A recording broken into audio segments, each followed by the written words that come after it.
نحمده ونصلي على رسوله الكريم أما بعد فأعوذ بالله من الشيطان الرجيم بسم الله الرحمن الرحيم. د تجوید زده کړې یوټیوب چینل دوستانو، السلام علیکم ورحمة الله وبرکاته. هیله ده چې جوړ او روغ به یاست. دوستانو، د تجوید د درسونو په ادامه سره راځو نن توسط صفت وایو.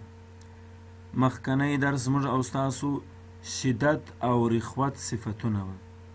شدت او رخوت صفتونه. د نن ورځې درس مو توسط صفت دی. دا توسط صفت چې دی دا د صفات ذاتیو څخه نه شمیرل کیږي. یعنی توسط صفت جلا صفت نه دی. مخکنی دوه صفتونه چې موږ او تاسو ویله، شدت او رخوت، دا توسط صفت د شدت او د رخوت صفت ترمنځ دی. یعنی یو څه شدت صفت پکښې کې دی او یو څه رخوت صفت، خو ځان ته جلا صفت نه شمیرل کیږي. راځو د توسط صفت تعریف کوو. توسط په لغت کې منځ ته وایي. توسط په لغت کې مابینځ یا منځ ته وایي، او په اصطلاح کې په کومو حروف کې چې دا صفت پیدا سي هغو حروف ته متوسطه وایي. مطلب د دې صفت دا دی چې اواز په دې حروفو کې نه پوره بند وي او نه پوره جاري وي. او داس حروف 5 دي. مجموعه یې دا ده للعمر. دوستانو، مطلب مو ویلی چې مطلب د دې صفت دا دی چې اواز په دې حروفو کې نه پوره بند وي نه پوره جاري وي. موږ او تاسو په مخکني صفاتو کې په شدت کې ګوري وویله چې اواز په دې حروفو کې بند وي، او په رخوت کې مو ویله چې اواز جاری وي. دلته په توسط کې تاسو وګورئ دوستانو، نه پوره بند دی اواز، نه پوره جاری دی. داس حروف چې د دوی د اداینې په وخت کې اواز نه پوره پکښې بند وي او نه پوره پکښې جاری وي.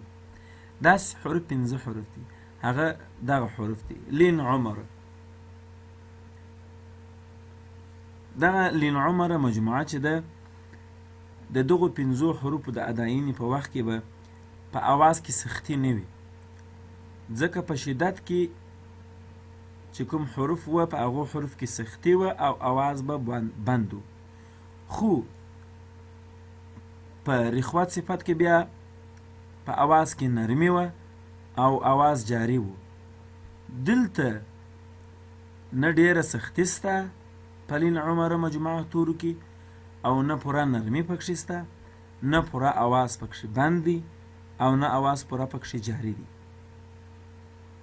نو توسط صفت د شدت او رخوت صفاتو تر مابینځ دی. ګورئ دوستانو، دا توسط صفت جلا صفت نه شمیرل کیږي، ځکه چې توسط صفت د شدت او رخوت تر منځ دی. توسط صفت د شدت او رخوت تر منځ دی، یعنی جلا صفت نه شمیرل کیږي.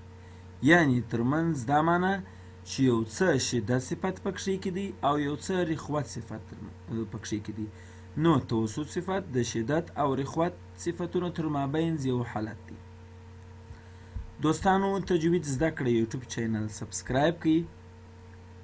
که چیرې تاسو غواړئ چې زموږ چینل سبسکرایب کړئ، نو په یوټیوب سرچ کې تجوید زده کړه ولیکئ. چینل به مخکې ته درته راسي. سبسکرایب ووایئ. د سبسکرایب وڅنګ ته د بیل یا زنګولې نښان دی، دغه هم ورسره ووایئ، تر څو چې موږ آینده درسونه یوټیوب ته اپلوډ کوو، پورته کوو یې، تاسو ته به تر مخه نوټیفیکیشن یا نښان درکړي. دوستانو، که چیرې د تجوید په اړه باندې پوښتنه ولرئ، د هرې ویډیو مطابق چې وي یا د هر ویډیویي درس مطابق چې پوښتنه ولرئ، د هماغه ویډیو په کمنټ کې پوښتنه راته پرېږدئ. انشاءالله پر وخت به درته جواب کړل شي. والسلام علیکم ورحمة الله وبرکاته.